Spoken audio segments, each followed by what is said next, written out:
আরে বৌমা, আজকে কি রান্না করছো? উফ, তোমাকে মুখে আসা মুখটা একেবারে তেতো হয়ে গেল গো। কতদিন জালে ঝোলে রসে বসে ইলিশ মাছ খাইনি, আর কইও না। আরে তুমি যে কি বলো, আমাদের বৌমা কত বড় পোস্টে কাজ করে, বিশাল অফিসার। ওর কত দায়িত্ব জানো?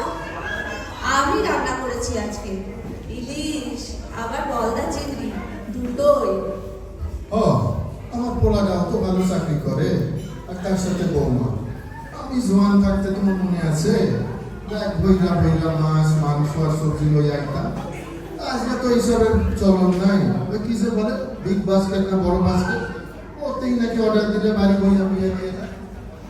আরে হ্যাঁ গো, সেটাই তো ভালো। নাহলে আজকে তুমি আর বৌমা কি করে সামলাবে বলো তো? এই নাও, এবার সবাই ভালো করে খাও তো ইলিশ মাছ। জানো তো বাবা, আমি আমার মা আর শাশুড়ি মার কাছ থেকে সব রান্না শিখেছি। ইলিশের ঝোলে বেগুন দিয়ে, তারপর ইলিশ ভাপায়, আরো কত কি। সেই তো, নাহলে ঘটি মাইয়া বিয়া কইরা আমি যা ফাঁসন ফাঁসছি, আর কইও না বৌমা।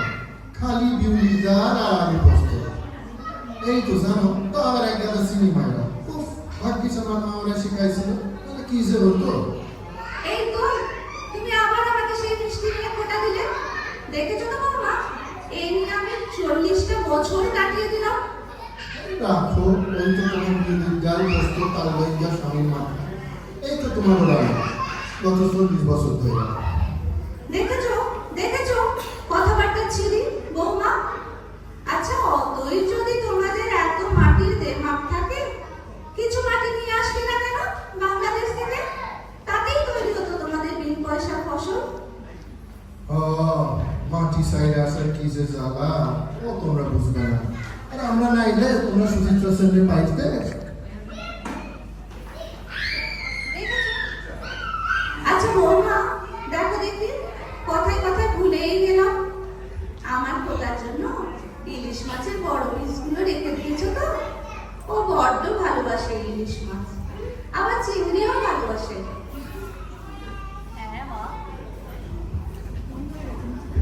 হ্যাঁ মা, আমি আপনার ছেলের জন্য সব কিছু করে রেখেছি, আপনি চিন্তা করবেন না।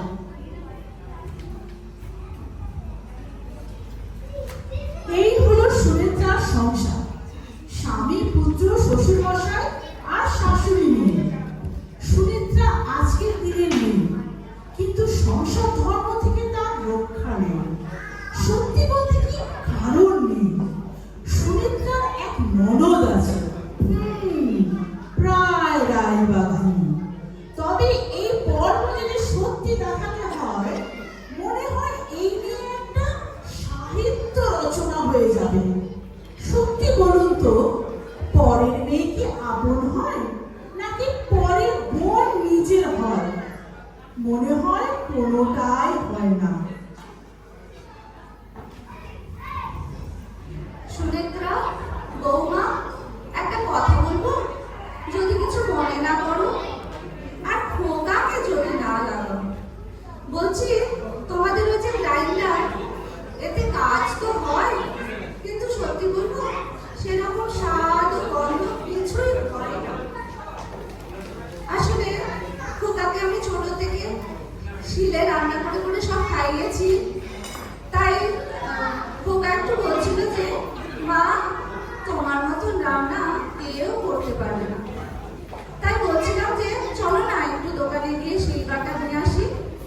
আমি তো শিলে বাটবই, উপরন্তু তোমাকেও একটু শিখিয়ে দেবো শিলে বাটা রান্না। পোস্ত, ভর্তা, চচ্চড়ি, এসব শিলে ছাড়া কিছুতেই সম্ভব নয়, বুঝলে তো? মা, বলছিলাম যে এ শহরে কাজের মেয়েদের অত সময় হয় না, এরা ঘড়ি ধরে কাজ করে। তাই মা, ওসব শিল বাটা ফাটা না হয় থাক। যতই বলুন, দেশের বাড়ি আর শহর দুটো তো আর এক হয় না। একটু দাঁড়াও, তোমার ননদ ফোন করছে। হ্যাঁ রে মা, বল।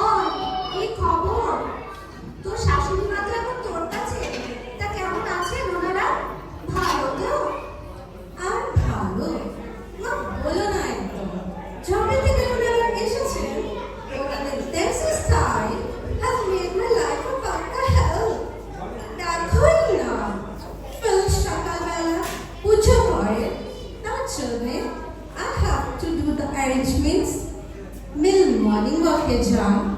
For that, I have to give her a right. কি বলবো মা, আমার লাইফ ইজ ওভার টেস্ট। তুমি কেমন আছো? বৌদি তোমাকে যত্ন করছে তো? এদেশে তো আর ডোমেস্টিক মেড পাওয়া যায় না, বাট ওদেশে পাওয়া যায়। I guess she must have a better life than me. আর দাদা তো অনেক কোঅপারেট করে। ডেফিনেটলি তোমরা তো ভালোই থাকবে। আর বলিস না মা, রান্নাঘর কাজের লোক তো টাকা দিয়েই পাওয়া হয়, আমি তো হেসে পরিষ্কার করি। কি আর করবো বল, আমি না এলে এই সংসার তো ছন্ন ছাড়া হয়ে যাবে। আর ওই কি সব শর্টে সাতটাও রান্না করে, ব্লেন্ডার, মিক্সার আর রেডিমেড মশলা দিয়ে। ওই এসব খেয়ে খোকা আমার একেবারে রোগা হয়ে গেল রে। কি আর করার, মুখে কিছুই বলতে পারে না রে। বলতো নয়, যেন স্বয়ং হিটলার। হায় রে, কি কপাল আমার ছেলের। পড়াশোনা জানা বউ হয়ে কি লাভ বল? রান্না বান্না আর বাড়ির কাজ যদি নিজের থেকে নাই করে, আমাদের সময় তো এসব ভাবতেও পারতাম না। চল এবার ফোনটা রাখি, ভালো থাকিস। বলছি যে বৌমা, চলো না একটু ঘুরে আসি। আর ওই যে তোমার হোম ডেলিভারি নাকি ওসব থেকে কি যেন আনা, তো তাদেরকে বলে দাও না একটু, যেন বাড়িতে জিনিসপত্র দিয়ে যায়। মা, আমি না ওসব ছাড়িয়ে দিয়েছি, আর ভাবছি পরের মাস থেকে কাজের মেয়েটাকেও ছাড়িয়ে দেবো। আপনি এত নালিশ করেন মেয়েটার নামে।